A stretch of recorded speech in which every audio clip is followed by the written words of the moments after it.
Okay, magic. It's all filled out. Okay, so now you would have to go through and like count your different kinds of genotypes. Depending on what the question asked, it might say, what are the chances of having a quiet sneeze but a long neck? So what are the chances? What's the probability, or what are the chances of an offspring with quiet sneeze, long neck? Okay, because those are both advantageous if you're a giraffe.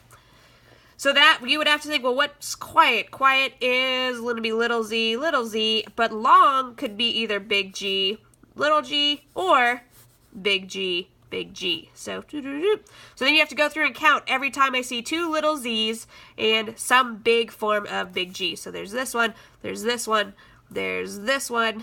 Are there any more? I think that's it. So 3 out of 16. I could be missing some. It's very easy to miss stuff when you have this really big table. Okay, so it's a lot easier to break this up into two single trait Punnett squares. So what do you do then? And you can do it either way. You get the exact same answers. Do what works for you. So to do it, if this thing intimidates you, especially if you start to lose letters, you can break this up. So let's do it again. We have big Z, big G, little g, cross with big Z, big G, little g. And I'm actually going to break this into big Z, cross with big Z, and big G, cross with big G, little g.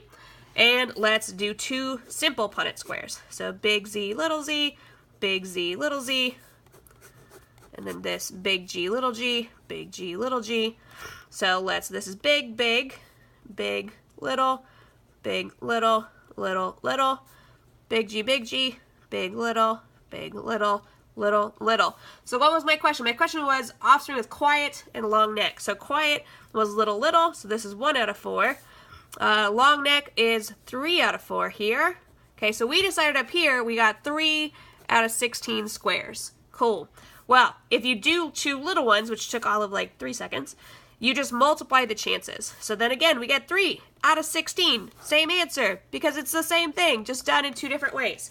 So you could do these this is a dihybrid cross, these two cross Punnett squares in two different ways and get the same answer. So do what works for you best, okay?